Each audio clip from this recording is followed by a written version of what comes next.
এই পৃথিবীতে কেউ কারোর জন্য নয়। সবাই নিজ নিজ স্বার্থ এবং অধিকারের আদায়ের জন্য লড়ে যায়। কেউ কখনো আপনাকে ভালোবাসবে না যতক্ষণ পর্যন্ত তার উপকার এবং স্বার্থ না থাকবে তার কাছে। আপনি কখনোই কোনো মানুষের কাছে কিন্তু ভালো হতে পারবেন না। আপনি যতই চেষ্টা করবেন, ওই মানুষটার কাছে ভালো হবার চেষ্টা করবেন, মানুষটাকে সাহায্য করবেন।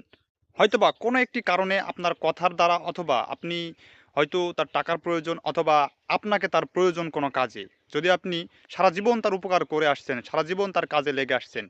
কিন্তু ওই সময় আপনি তার পাশে থাকতে পারলেন না, তার পাশে দাঁড়াতে পারলেন না। তাহলে কিন্তু ওই মানুষটি আপনাকে ভুল বুঝবে। কেন? পিছনে যে আপনি তার অনেকগুলো উপকার করেছেন, সেই উপকারগুলো কিন্তু সে মনে রাখবেন না। এমনকি যদি বলি, ধরেন আপনি তার কাছে অনেক টাকা পাবেন বা কিছু টাকা আপনি তাকে দিয়েছেন, ধার দিয়েছেন। এখন আপনি তার কাছে ওই টাকাটি যখন চাইবেন, আপনাকে বিভিন্ন অজুহাত আর বাহানা দেখাতে হবে। কে ধারের টাকাও যদি চাইতে যাওয়া হয়, তখনও মানুষ তার নিজের টাকা চাচ্ছে, তাও তাকে বিভিন্ন অজুহাত দেখিয়ে বলতে হয়, "আমার ওই কাজটি করার প্রয়োজন আছে, টাকাটা আমাকে দ্রুত দিলে ভালো হয়।" যদি হয়তো সে দিতে পারছে না কোনো কাজের ক্ষেত্রে, কিন্তু আপনি যদি বারবার তাকে ওই টাকার জন্য চাপ দেন, তাহলে ভাববে যে আসলে সে আমাকে আরো বিপদে ফেলছে। টাকাটা তো দিতে তো আমি চাচ্ছি, কিন্তু এত চাপ দেওয়ার কি আছে? আপনি যে তাকে টাকাটা দিয়ে তার একটি কাজ উদ্ধার করেছিলেন, ধার তাকে দেয়াতে তার উপকার হয়েছিল, সেটি কিন্তু তখন আর তার মনে থাকবে না। সে তখন ভাববে যে আমাকে হয়তো আরো বিপদে ফেলছে। মানুষ এরকম। আপনি চাইলেই কখনো কোনো মানুষকে খুশি করতে পারবেন না। ১ দিন, ২ দিন, ৩ দিনের বেলায় দেখা যাবে আপনি তার কাছে একজন দোষী, খারাপ মানুষ হয়ে যাবেন।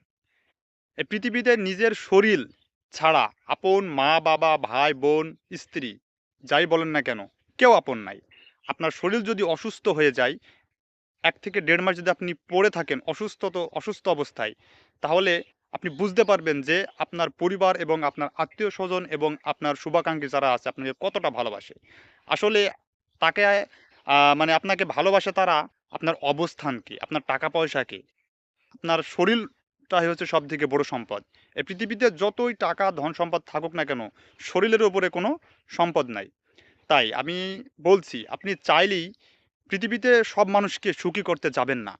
মানে খুশি করতে যাবেন না। আপনি যাকে খুশি এবং সুখে দেখতে চান, আপনি যতই চেষ্টা করবেন, দিন শেষে আপনি ব্যর্থ হবেন। কারণ আপনি কখনোই তাদেরকে সেই আনন্দ এবং সুখ দিতে পারবেন না। তাই নিজের শরীরটাই হচ্ছে সবথেকে বড় সম্পদ। এই শরীরের সম্পদ যদি আপনি যত্ন নিতে না পারেন, পৃথিবীর কোনো সম্পদ আপনার কাজে আসবে না। আর মানুষকে খুশি করা থেকে দূরে থাকুন। কারণ আপনি একা এই পৃথিবীর সকলের দায়িত্ব নিয়ে বসে নাই যে আপনি সবাইকে খুশিতে রাখতে পারবেন। হ্যাঁ, এটাই হচ্ছে আমাদের মানব জীবনের বাস্তব রূপ। কারণ মানুষ তার অবস্থানকেই মূল্যায়ন করে।